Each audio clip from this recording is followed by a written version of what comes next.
Yo no estaba previsto que yo estuviese aquí. Iba a estar un compañero de la Fundación del Valle, de la Fundación Andreu Nin del Valle del Nalón, concretamente Javier Cellino, pero que el hombre está malo, anda pachuchu, y entonces mandó un texto, un breve texto que os voy a leer yo en su nombre. Buenas noches. Vamos a comenzar la charla en el centenario de la CNT Pervivencia del Anarcosindicalismo a cargo de José Luis García Rúa. Antes, unas pinceladas muy breves sobre el conferenciante y también sobre algunos de los motivos por los cuales la Fundación Andreu Nin del Valle del Nalón ha elegido este tema. Con Rúa se rompe ese refrán de que no hay peor cuña que la de la misma madera, pues en este caso sucede más bien al contrario. Rúa es hijo de Emilio García García, un destacado militante de la CNT y del POUM, que asistió a varios congresos en representación del Sindicato de la Construcción en Gijón y que escribió análisis políticos y sindicales, anteponiendo siempre en sus manifestaciones el sindicato al partido. Así que su hijo recogió esa buena herencia y ya desde muy joven formó parte de la oposición clandestina al régimen franquista. Su licenciatura en Filología Clásica le lleva a dar clases en distintas universidades, renuncia a cargos en alguna de ellas, es expulsado en otras ocasiones hasta que en 1969 es uno de los fundadores del grupo Comunas Revolucionarias de Acción Socialista, que duran hasta los años 74 y del que parte en Asturias uno de los núcleos por él encabezado para la refundación de la CNT. Desde aquella fecha se entrega a sus tareas sindicales y fue secretario general de la CNT desde 1986-1990 y de la Asociación Internacional de Trabajadoras AIT desde 1997 al 2000. Sin duda que hay varios motivos que explican las razones por las cuales la Fundación Andreu Nin del Valle del Nalón ha elegido este tema dentro de los actos que vienen realizándose desde su constitución. Yo voy a referirme solo a dos, dice Javier Cellino. De una parte, el objetivo principal de nuestra fundación es la recuperación de la memoria histórica de la izquierda revolucionaria, de aquellos y aquellas a quienes se ha querido expulsar de la historia. Y esto intentamos hacerlo sin dogmatismos, sin caer en la estúpida tentación de pensar que ese legado nos va a librar de analizar diariamente, pero sin catecismos, una realidad que está en constante evolución.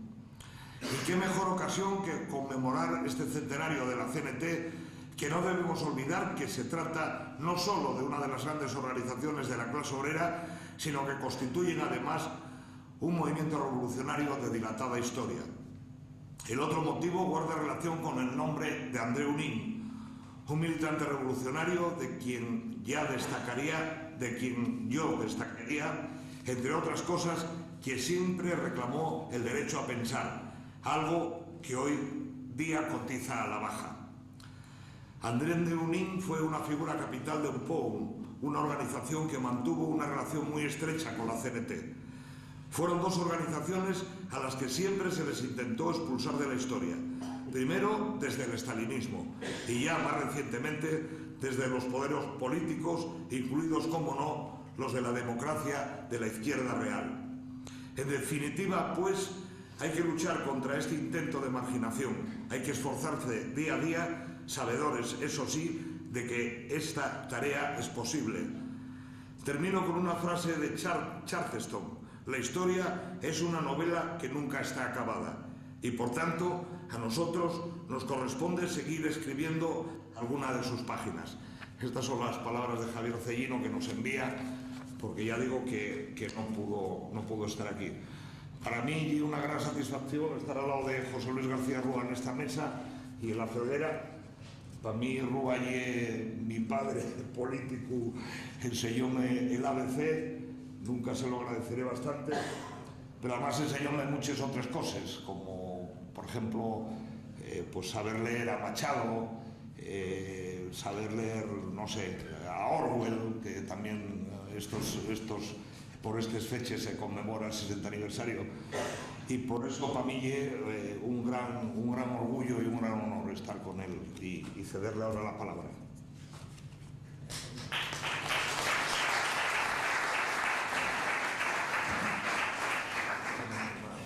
Vamos a tratar de salir del paso de esta situación en la que el compañero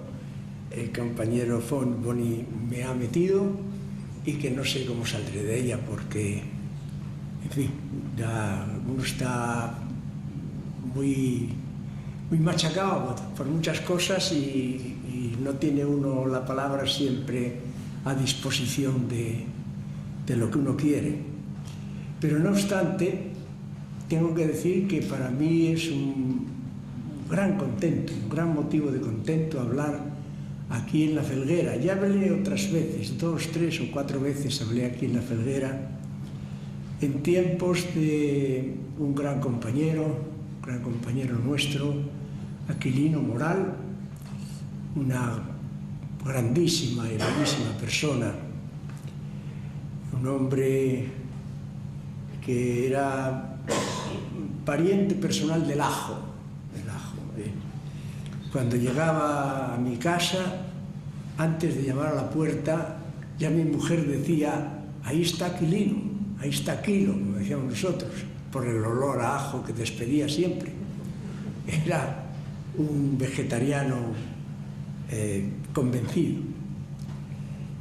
Yo le recuerdo especialmente porque durante el franquismo, después de venir del exilio, yo no había participado en ninguna organización clandestina. Yo quizá por eso, en fin, no caí antes, ¿no? Pero no me privaba de hablar en las tertulias, en los cafés, y teóricamente yo exponía mis opiniones, mis facultades, y digo que esto la policía seguramente lo tuvo muy en cuenta siempre. Lo tuvo muy en cuenta porque viviendo yo en un colegio universitario de Salamanca, siendo ya profesor de la universidad, el colegio se llamaba San Bartolomé, era una época en la que yo estaba bastante malo y, bueno, descansaba después de comer. Y un día me dijo el subdirector: vino la policía preguntando por ti. Y yo dije: pero bueno, ¿qué quieren de mí? Dice: no, preguntaban por ti y que querían saber dónde estabas. Y dice: yo les dije que estabas durmiendo. Dice: no, es que nosotros sabemos dónde está por la mañana, dónde está a mediodía, dónde está por la tarde y de noche, pero no sabemos a qué hora está o dónde está entre las 2 y las 5 o las 6 de la tarde. Dice: pues está en la siesta. Esto me dio a entender que, aunque yo no pertenecía a ninguna organización, la policía sí tenía en cuenta lo que yo comentaba y hablaba en las tertulias, en los cafés, incluso en conversaciones personales. De manera que así fue como yo, hasta que volví de Francia, no volví a tener contacto directo con organizaciones políticas y sindicales.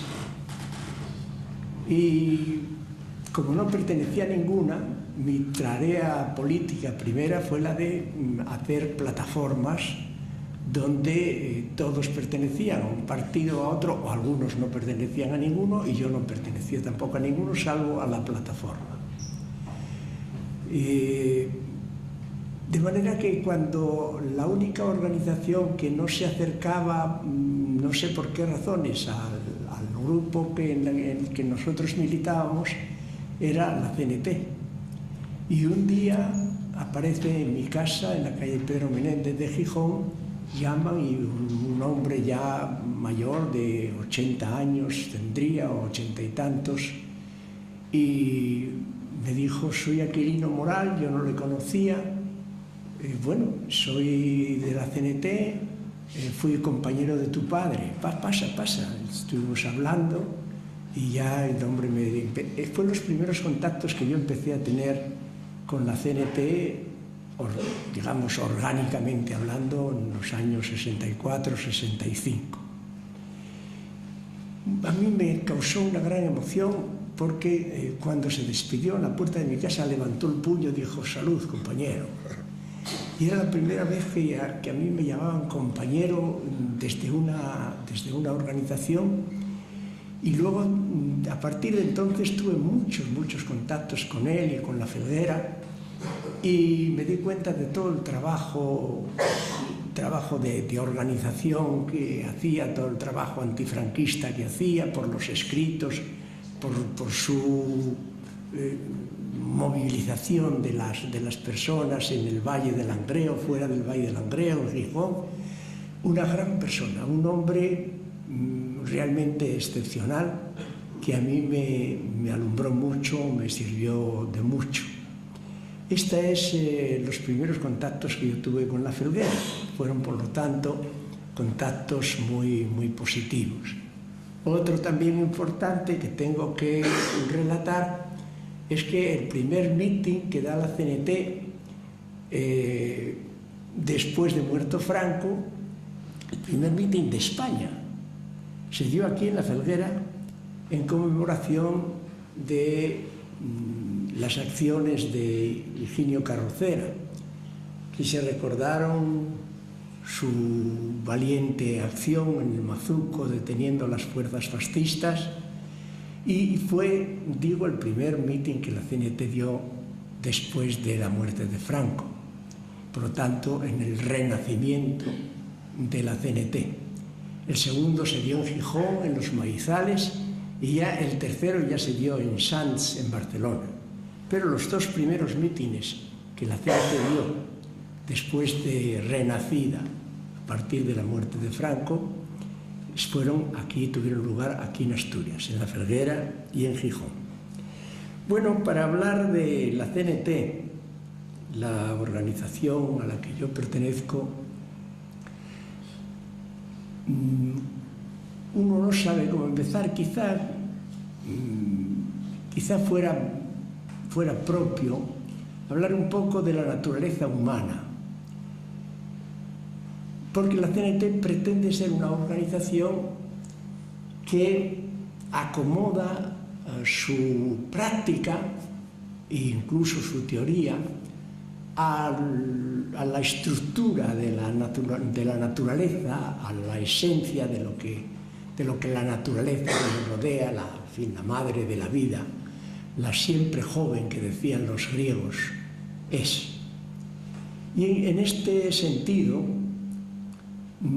podríamos partir de cuáles son los instintos primarios que impulsan al hombre, y en esto, poco ya también como profesor de filosofía antigua, tengo dos orientaciones diferentes, la orientación epicúrea y la orientación estoica.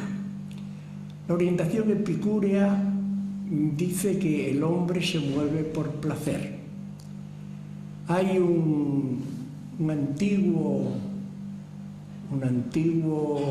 poeta del siglo XIV, el arcipreste de Hita, que un poco rememorando a Aristóteles trataba de dar una explicación de esto. Dice: como dice Aristóteles, cosa es verdadera, l'home por dos cosas se mueve. La primera, por haber mantenencia. La segunda, haber ayuntamiento con fembra placentera. Bien, parece que Aristóteles, que fue anterior a Epicuro, le daba a Epicuro un poco el camino por donde debía encauzar su pensamiento. Para partir de ello, Epicuro decía, el hombre se mueve por el placer, por el principio del placer. Y los estoicos corregían a Epicuro diciendo, no, hay algo antes del placer. Los estoicos reconocían el carácter primario del placer, el carácter, digamos, instintivo hacia el que el hombre se mueve, pero entendían que el placer era secundario con relación a otro acto previo del hombre, que era la respuesta a sí mismo, lo que ellos llamaban la oikeiosis. Oikia es la casa íntima, esa respuesta a sí mismo, la respuesta a su propia naturaleza, y como acto secundario inmediato de esa respuesta devenía el placer. De manera que entre los estoicos y Epicuro había ya una diferencia de expresión respecto a esto. Claro que frente a esto hay que tomar partido, porque nosotros, es cierto lo que dice Aristóteles y transmite el arcipreste de Hita, es en efecto que vemos que el hombre se mueve hacia el placer y que al hombre le gusta al hombre acostarse con la mujer y a la mujer acostarse con el hombre. Cuando digo hombre en el sentido genérico de la palabra, ser humano. Bien, aquí hay una cosa que nosotros podríamos matizar, y es que el instinto real de la naturaleza es la supervivencia, el mantenerse, el conservarse. Para conservarse, personalmente hablando, tenemos que comer. Y para continuar, digamos, la generación humana, tenemos eso, que ayuntar con fembra placentera o no placentera, pero ayuntar, meterse en la cama o acostarse con la mujer. Bien, entonces la cuestión es, el comer, ¿tendríamos el instinto del comer sin el placer de comer? Seguramente no lo tendríamos. Es decir, si tuviéramos que comer abstractamente, decir, tengo que comer por sobrevivir, algunos lo tenemos que hacer, pero es mucho más difícil que ir a comer porque gusta la comida.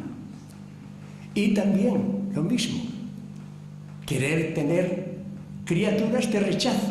Generalmente se tienen criaturas no buscando la criatura, sino como consecuencia de una búsqueda del placer. De manera que el gusto por la comida o el gusto por el ayuntamiento sexual son, como diríamos así, dos especies de añagazas de la propia naturaleza para hacer que sobrevivamos, que nos conservemos y que a la vez procreemos y que la humanidad pueda seguir adelante como especie. Bien, a partir de esto, ya en el hombre, y respondiendo a esa estructura personal, ya descubierto el placer, hay dos tendencias. Una tendencia hacia, digamos, la asunción del placer por el placer, y entonces hacerse un hombre dedicado solo a la búsqueda de placeres, bien sean gastronómicos o bien sean sexuales, o de otro tipo también, o por el contrario buscar, y esto lo calificaríamos nosotros de egoísmo, o bien un poco el sentimiento contrario, el sentimiento opuesto, o el sentimiento por lo menos paralelo a este, que sería el altruismo. Y diríamos, el altruismo es una cosa puramente ideológica, es un puro sentimiento. Pues naturalmente no. También está en la naturaleza el cultivo, el descubrimiento y el cultivo del altruismo, porque el primer sentimiento que el hombre experimenta es el sentimiento de acercamiento a la madre. Y siente acercarse a la madre porque la madre es su cobijo. Es decir, la madre es una extensión de la persona porque la madre cobija a la criatura y es la que le da asistencia. De manera que a medida que el niño va creciendo, va teniendo noticia del círculo en el que está viviendo, sea familiar o sea de un grupo familiar más extenso, sea un grupo social, pero un grupo en el que él se siente protegido, en el que él se siente defendido. De manera que esto, busca la madre, busca la familia y busca el grupo como modo de asegurar su pervivencia y su aseguramiento. Pero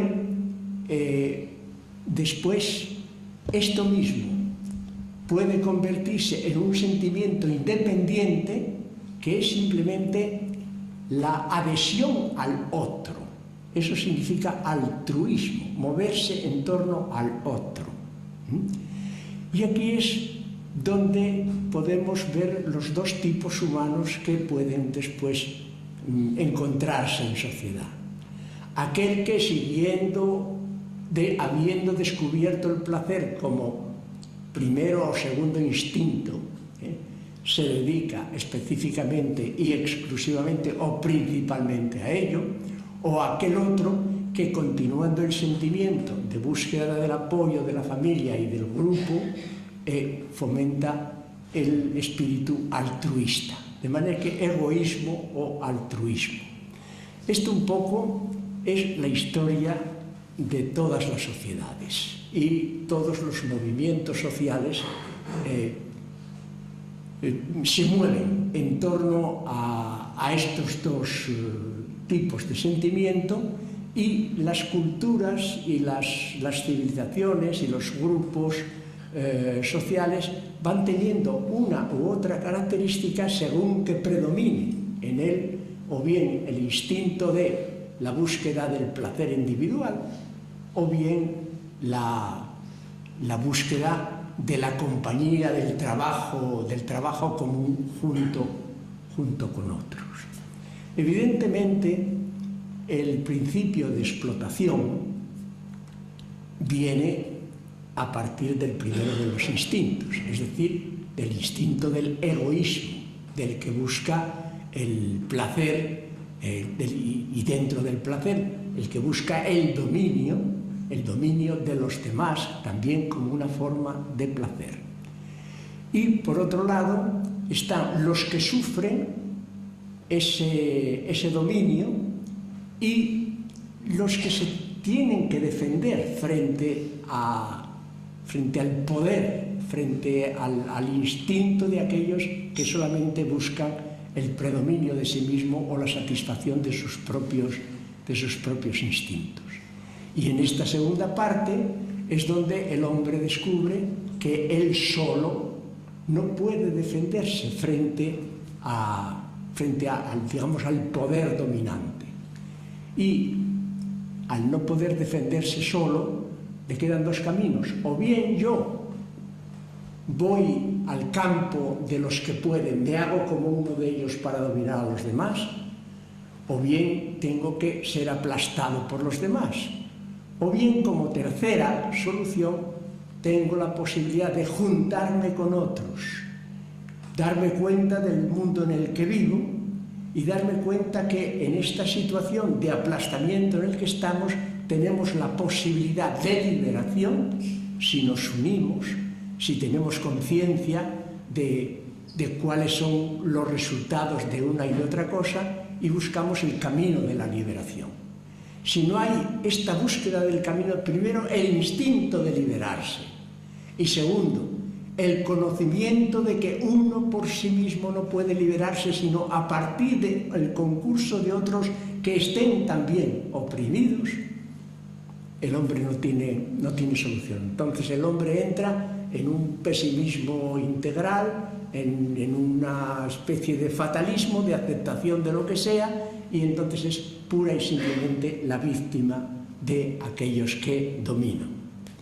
Bueno, pues en esta situación es donde nace la necesidad de buscar al compañero para formar ese grupo conjunto a partir del cual se organice una lucha, una estrategia de acción frente a aquellos que están explotando, dominando y aplastando a los demás.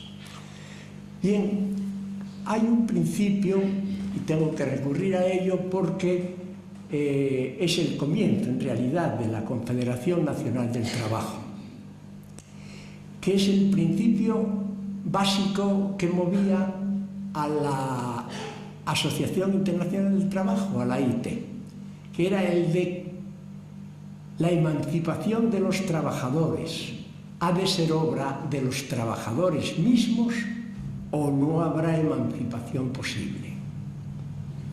De manera que esto está claro, que uno no puede dejarse emancipar porque en cuanto se deja emancipar cae bajo el dominio del emancipador, llamado de esta manera emancipador.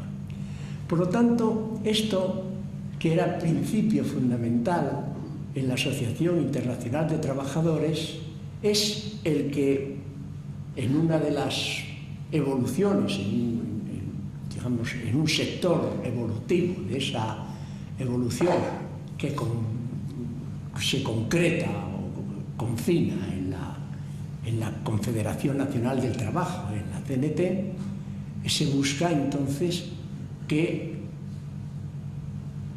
el enfrentamiento con el capital, que es el dominador, digo enfrentamiento con el capital porque es la etapa histórica que nos ha tocado vivir. Quien ha vivido en el siglo XV o en el siglo XIII o en el siglo XVII tenía otras formas de poder establecidas. El capital empieza a desarrollarse como tal doctrina capitalista a partir del siglo XVIII, sobre todo el siglo XIX, pero es lo que pervive actualmente, es nuestro directo enemigo y es contra quien hay que luchar. Y esta es la tarea que se propone la Confederación Nacional del Trabajo. Pero la Confederación Nacional del Trabajo tiene una prehistoria, no nace, históricamente hablando, como nombres. La Confederación Nacional del Trabajo es un resultado último de solidaridad obrera que, habiendo nacido en 1907 en Cataluña, en 1910 decide extenderse nacionalmente. Por eso la CNT se llama Nacional del Trabajo. Era simplemente darle carácter nacional a lo que hasta entonces había tenido un carácter puramente regional. Por tanto, la palabra nacional, que algunos tratan de quitar o trataron de quitar del nombre de la CNT y superarlo o sustituirlo por otra cosa, entienden la palabra nacional trasladándolo al principio, la filosofía del nacionalismo. Bien, aunque la CNT se llama Confederación Nacional del Trabajo, es antinacionalista, porque es fundamentalmente internacionalista. Pues bien, esa es la historia de la CNT. Nace, por lo tanto, en 1864, con la Primera Internacional, y aquella Primera Internacional, presidida por Carlos Marx, tiene en su desarrollo un enfrentamiento de doctrinas o de posiciones que hay que tener en cuenta, porque en realidad lo fundamental ahora, cuando se busca la unidad, hay que tener en cuenta también dónde y cómo nacen los movimientos. Hay que tener en cuenta que el movimiento obrero moderno o contemporáneo nace unitariamente.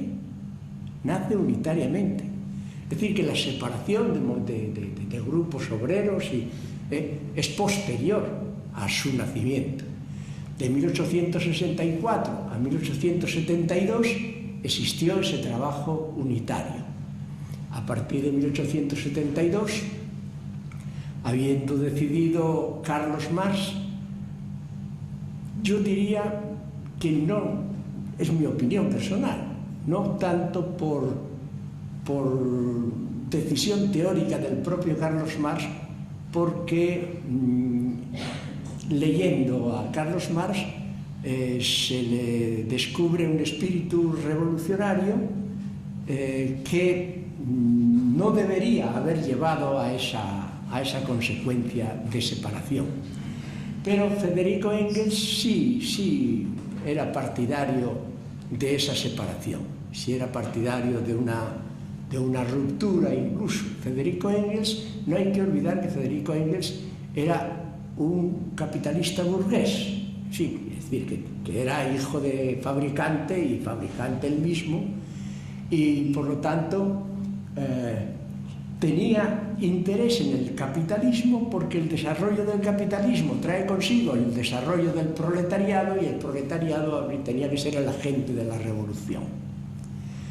Pero si leemos, por ejemplo, los artículos que Carlos Marx dedica a los movimientos del País Vasco de los años 40, que eran movimientos que en contra del sentido político de la palabra, lo que Carlos Marx ve como valoración es el surgimiento popular, es decir, el hecho de que son movimientos que nacen realmente del pueblo y que no nacen dirigidos por fuerzas políticas de un tipo o de otro.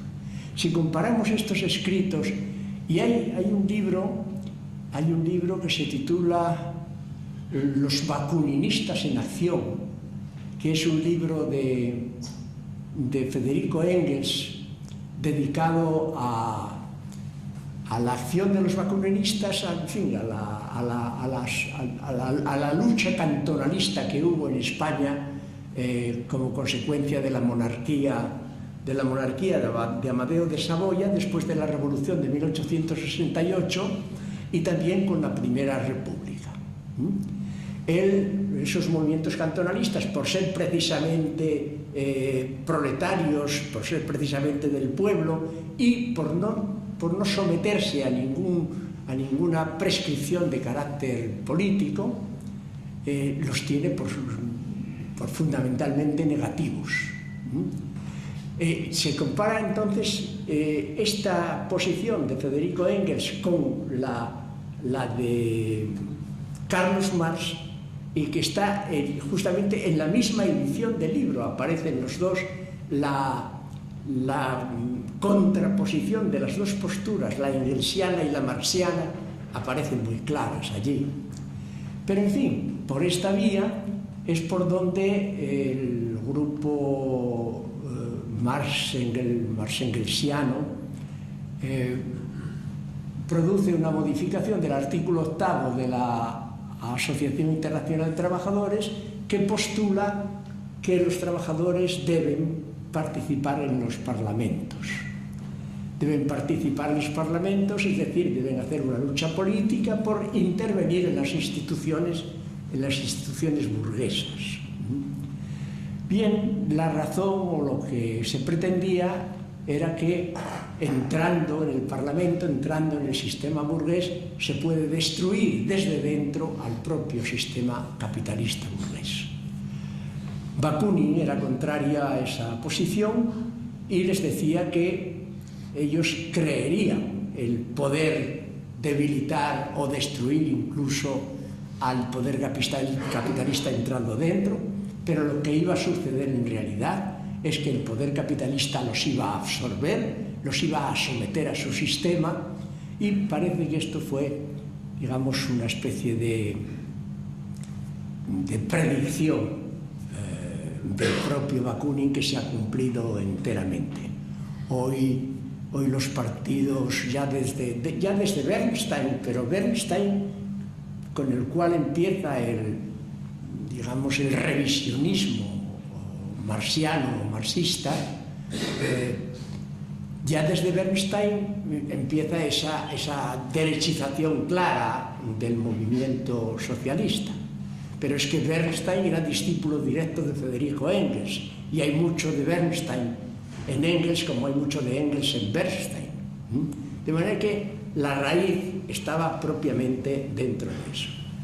Todos sabemos ya, en fin, cómo discurrió, porque además acabo de oír a Boni que Zapatero a lo mejor va a tener aquí algún tipo de contestación, o sea que hay claramente ya la sensación un poco casi generalizada de que los partidos socialistas en su función de socialdemocracia están realmente siendo, digamos, sostenedores fundamentales del sistema.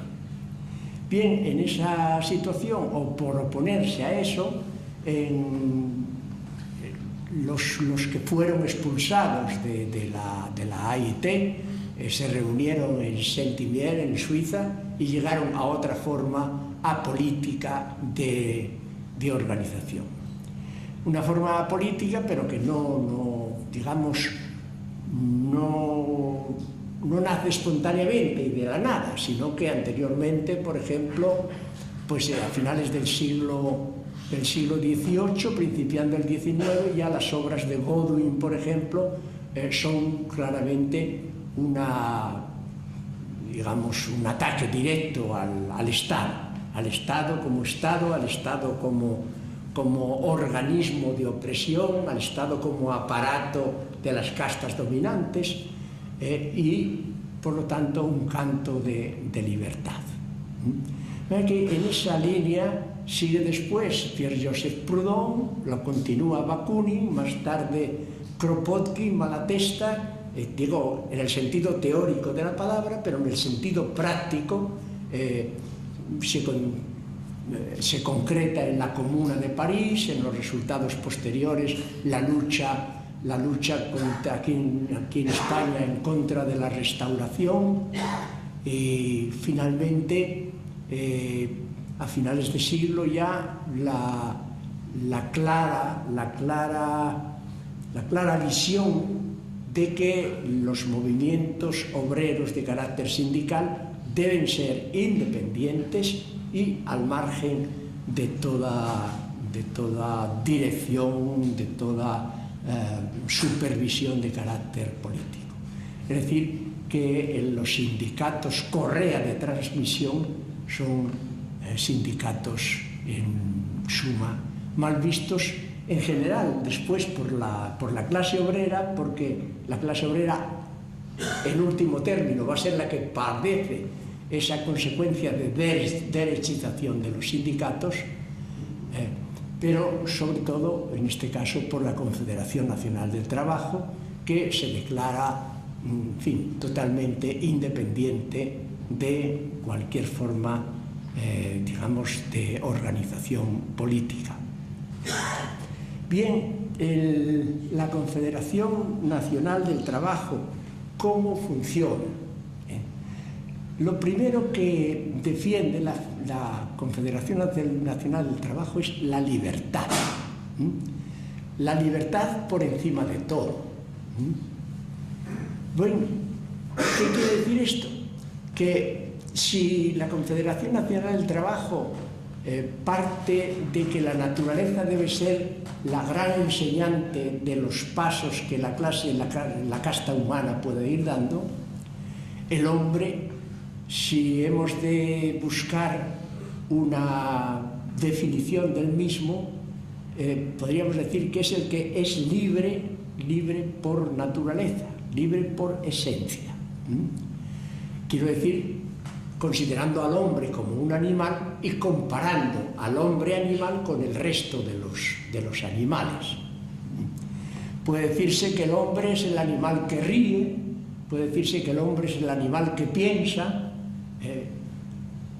Pueden darse muchas definiciones del hombre, pero difícilmente podrá haber alguna definición del hombre que sea más profunda, que llegue más al hondo de la propia esencia del hombre, que la definición del hombre como un ser libre.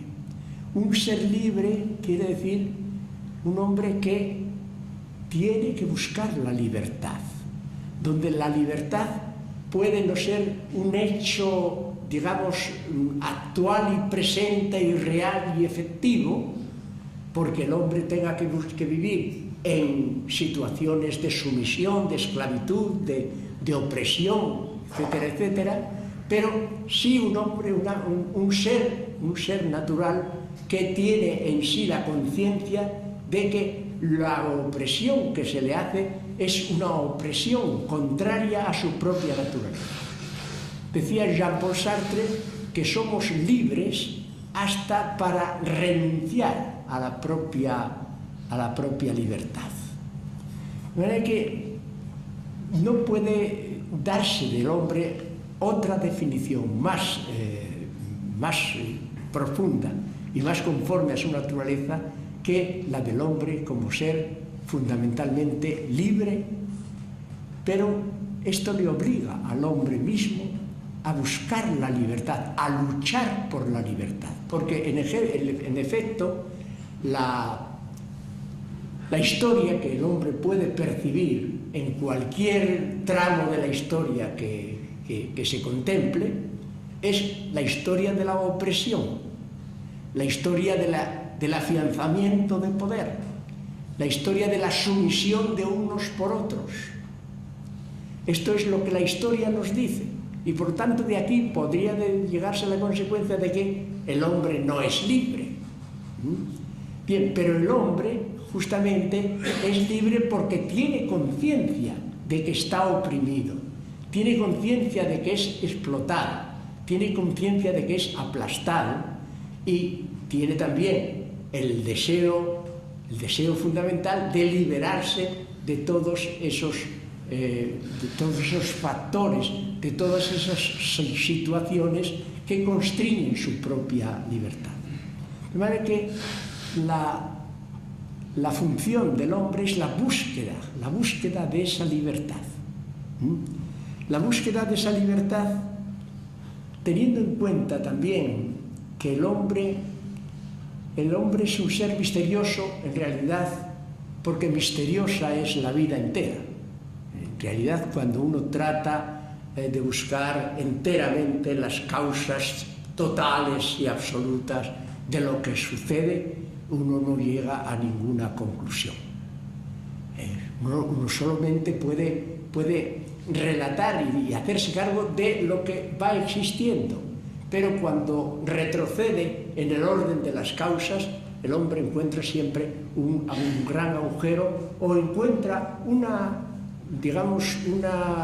solución, un modo de sabiduría que le lleva justamente a una nueva pregunta. Es decir, no hay límite en esto. Cuanto más se sabe, más se ignora. Esto es la realidad.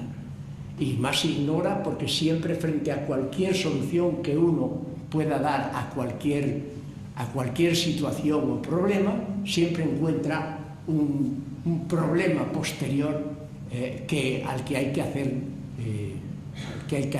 dar cara y hacer frente.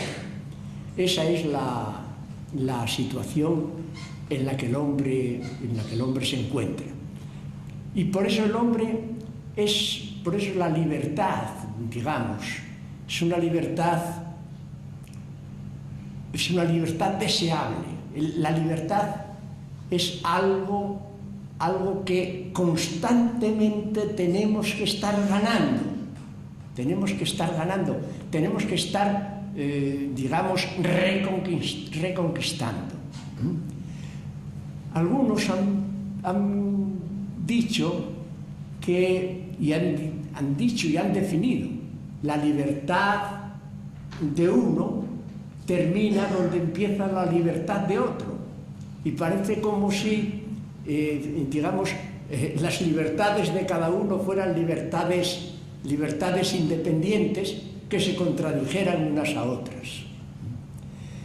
En principio se quiere decir que hay que respetar al prójimo. Hay que respetar al prójimo, y el prójimo tiene libertad, y la libertad del prójimo puede ser contraria a tu propia libertad. Bakunin pensaba lo contrario. La libertad del otro no disminuye mi libertad, sino al contrario, fundamenta esta propia libertad y la fortifica. Y llegaba a una afirmación posterior más radical todavía. Decía que mientras hubiera en la tierra un solo esclavo, nadie debería poder sentirse libre. Es decir, que la esclavitud del otro compromete mi propia libertad, de manera que mi propia libertad no puede ser auténtica libertad sin la libertad de los demás. Y esto, en este principio de que la libertad es algo ensanchable, algo adquirible, algo que tiene que crecer incesantemente, en ese, filosóficamente hablando, en esos principios es donde se asienta, digamos, el movimiento libertario.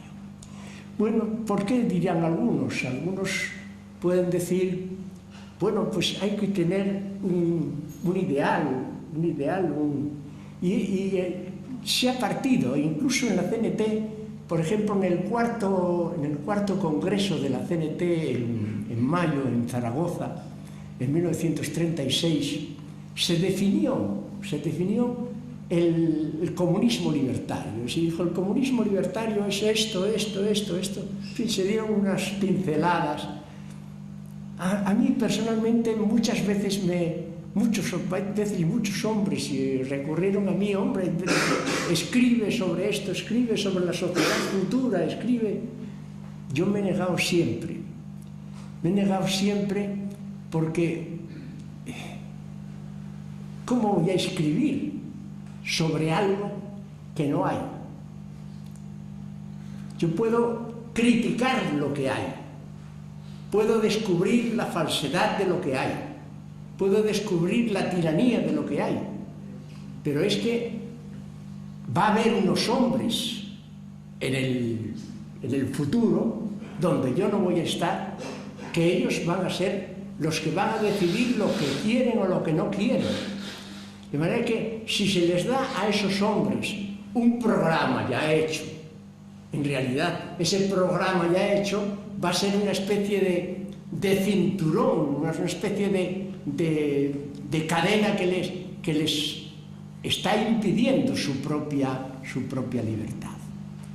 De manera que lo fundamental en esto es ser consecuente y consciente respecto a la crítica de lo que hay, la correcta crítica de lo que hay y la correcta lucha contra lo que hay, contra lo establecido. De ello se derivará lo que será con seguridad un aumento y un gran paso de la libertad, pero uno no puede ir más allá, no puede uno pensar por los demás. Bueno, daros cuenta de que el cerebro humano es algo muy desconocido. Los médicos no saben casi nada del cerebro humano. Y puede decirse que actos conscientes del cerebro humano solamente serán un 0,6 o un 6%. Un 6% de toda la función que hace el cerebro, solamente un 6% es consciente. ¿Qué quiere decir?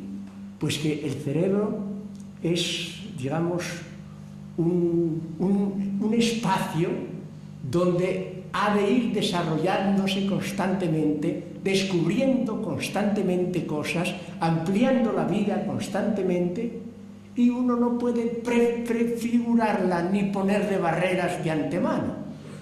De manera que hay que luchar por romper lo que hay, y hay que dar y tener una idea incluso de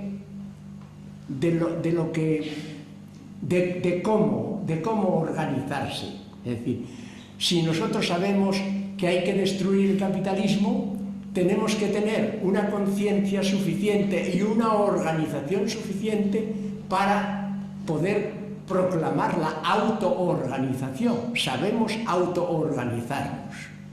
Cuando Proudhon, en el año 64, publica La capacidad política de las clases obreras, está afirmando en realidad que las clases obreras tienen ya toda la capacidad para autoorganizarse y para organizar la sociedad. Esta es la cosa.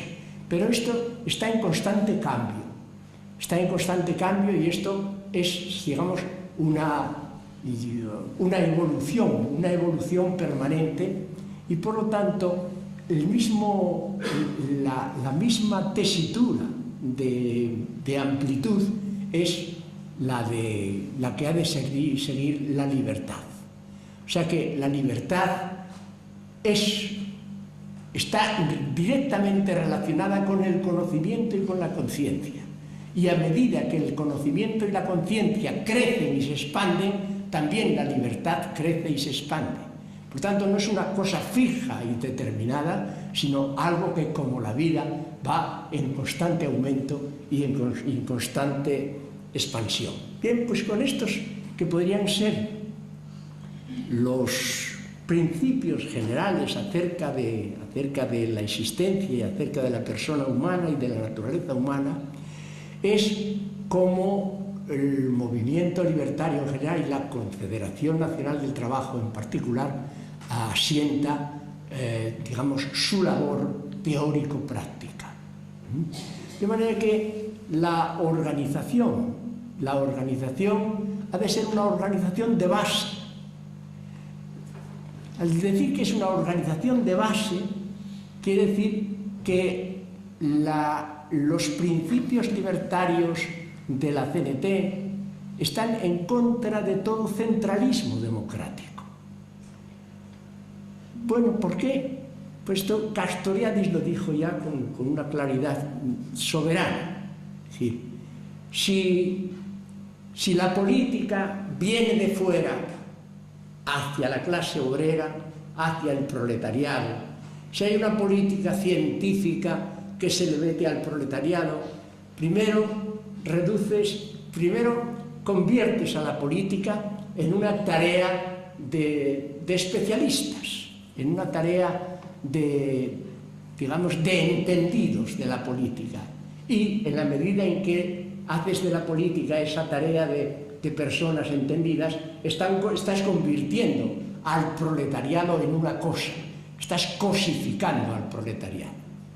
Hay que declarar, por lo tanto, al proletariado mayor de edad, por lo tanto, con capacidad de pensar, con capacidad de ver, de sentir y capacidad de luchar y organizarse.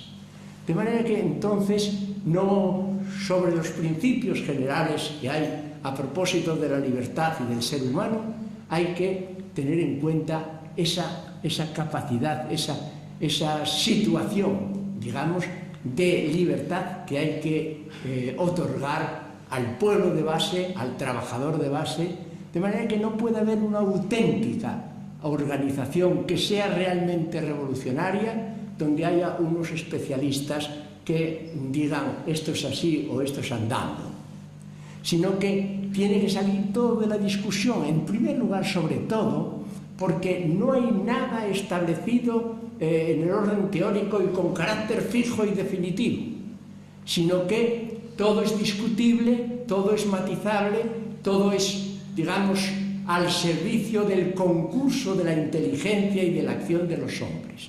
Esto se fundamenta en la necesidad de la asamblea, de manera que toda organización auténticamente revolucionaria tiene que ser una organización asamblearia, una organización que tenga en cuenta la asamblea. Bueno, no es porque la asamblea sea clarividente por sí misma. Diríamos que, si relacionamos asamblea y sindicato, podríamos decir que la asamblea sin sindicato es ciega y que el sindicato sin asamblea es vacío. Por lo tanto, tienen que haber las dos cosas, la asamblea y el sindicato. Y por lo tanto, la organización sindical que la CNT se propone es una organización asamblearia. Los sindicatos son, digamos, la última célula de la organización en la que la organización descansa y sin el concurso de ella no hay organización.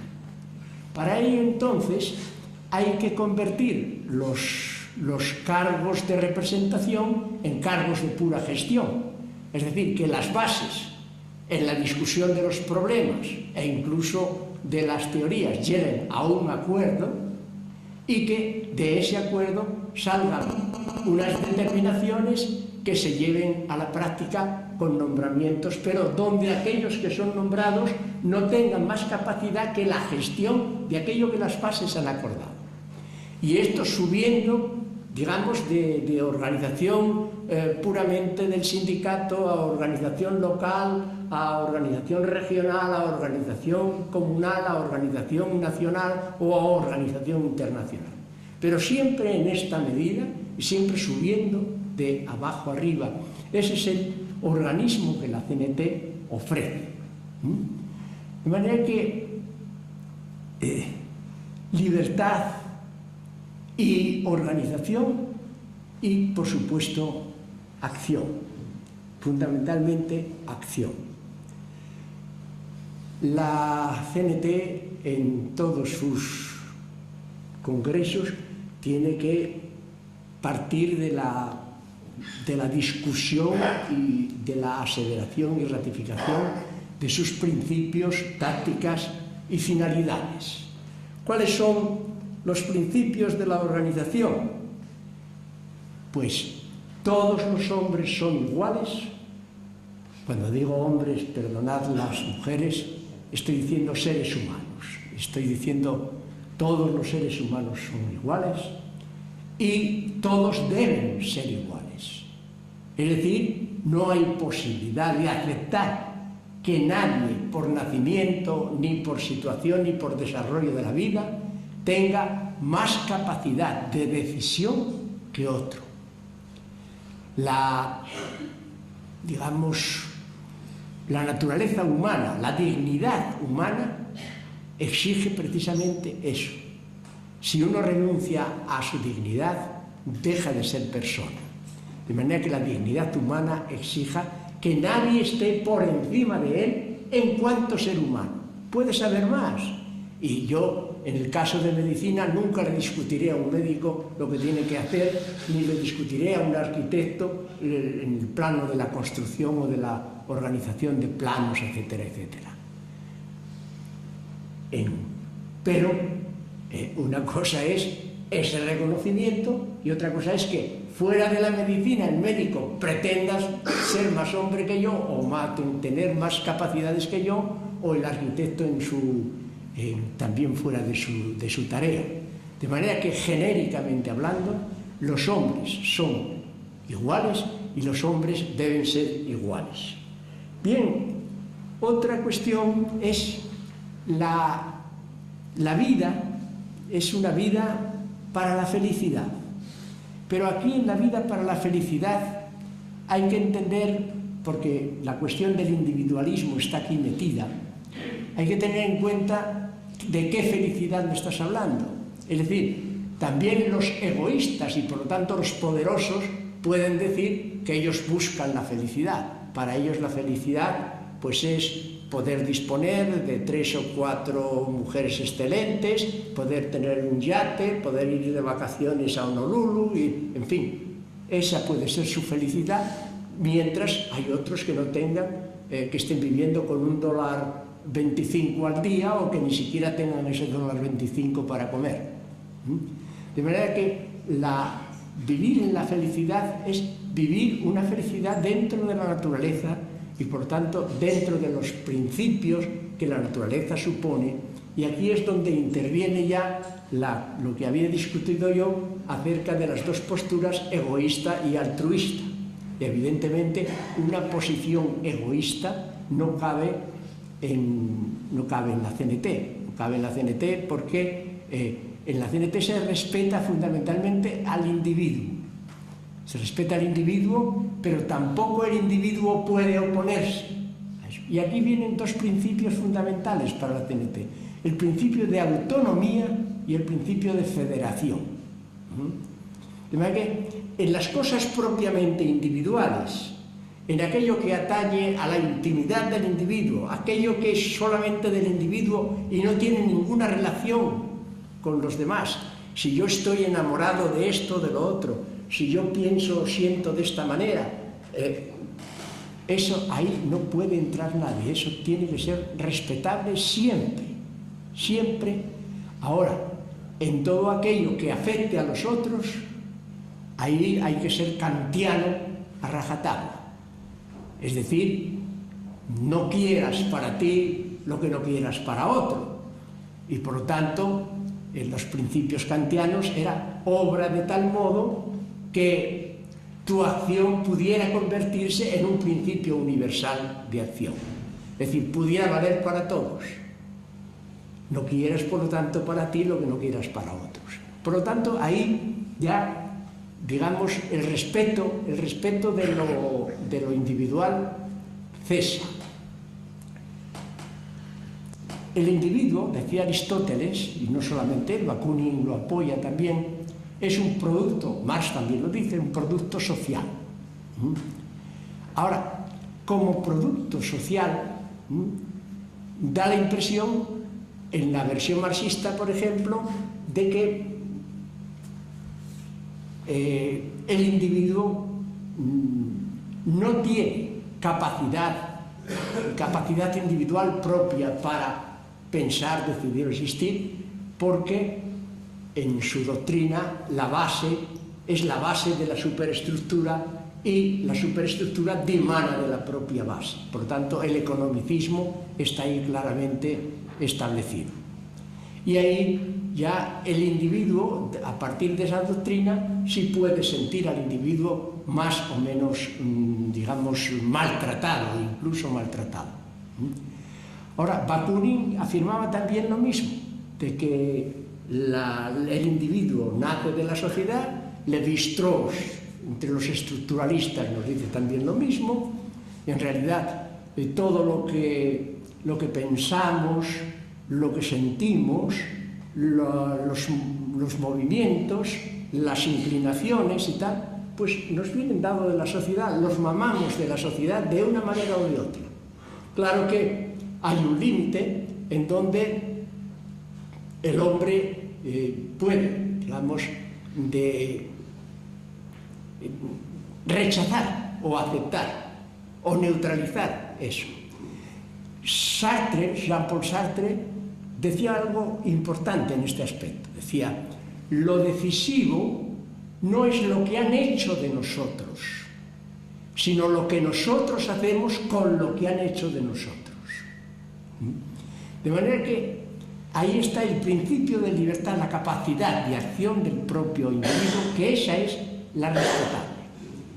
Por lo tanto, los principios de autonomía y de federación son en esto muy claros. Aquello que atente a la organización en su conjunto y a la clase en general y que tenga su repercusión sobre ella, compete a la federación. Aquello que sea propiamente individual o propio del grupo es autonómico. De manera que no puede haber auténtica autonomía sin federación, ni puede haber auténtica federación sin autonomía. Por lo tanto, estos son dos de los principios básicos de la sociedad. Vale, ahora bien. Otra cuestión es la cuestión de las clases y la cuestión del Estado. Aquella diferenciación que hacíamos entre egoístas y altruistas, proyectada o concebida, vista a nivel social, se concreta en la clase de los egoístas y la clase de los altruistas.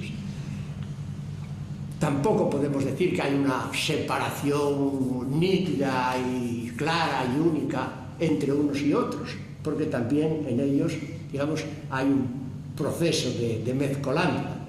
Y hay, digamos, un altruista puede tener actos egoístas o un egoísta puede también tener actos altruistas. Esto es lo que la naturaleza humana nos enseña. Pero en su práctica social, el conjunto de los egoístas, grosso modo hablando, forma la clase pudiente, la clase dominante.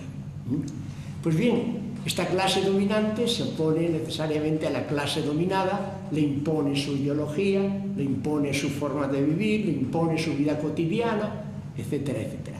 Pues bien, contra esto es contra lo que hay que luchar basándonos en el primer principio del que partíamos. Los hombres son todos iguales y deben ser todos iguales. De manera que esta es la cuestión fundamental, la cuestión que nos lleva después a la cuestión de la libertad y a la cuestión del tiempo. Es importante la cuestión del tiempo porque se suele, a partir de la estructura de que os hablé, de que la organización del sindicato es la base, la que los acuerdos del sindicato deben ser los predominantes, de que los acuerdos de cada sindicato independientemente deben ponerse en común para un acuerdo de todos los sindicatos, por ejemplo, de la federación local, y que esta federación local se una con otras federaciones locales y llegue también a un acuerdo común para ir subiendo en los acuerdos, siempre a partir y en el respeto de los acuerdos de base de los sindicatos. Pues bien, a partir de esta situación, este proceso de acción es naturalmente un proceso largo que desde el punto de vista de la organización política se quiere cortar, tirar por la calle del medio, y la calle del medio es mucho más corta, e ir por ella. Y para ello prescindir de todas, es decir, conculcar toda la serie de libertades intermedias que van llevando a esto. De manera que se trata del plazo largo o el plazo corto. Y aquí viene digamos, lo engañoso del tiempo. Lo engañoso del tiempo. El plazo corto es la duración más pérfida y engañosa que hay. Uno cree adelantar lo que en realidad está. Nosotros decimos también, cualquier atajo es un rodeo, o no hay atajo sin trabajo, o algo por el estilo está en el lenguaje popular. Bien, cuando una acción requiere un proceso y ese proceso requiere un tiempo, a lo que hay que tender es al proceso y no al tiempo.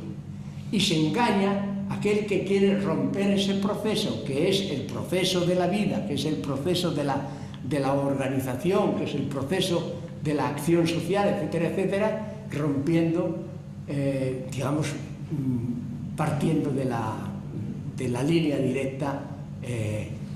Eso es lo que no es aceptable. Por lo tanto, la CNT no acepta los procesos cortos que rompan esa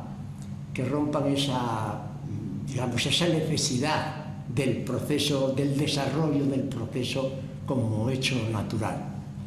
Es esto lo que impide que de una manera general la CNT pueda tener relaciones de frente o relaciones de plataforma con otras organizaciones que tienen por principio el plazo corto.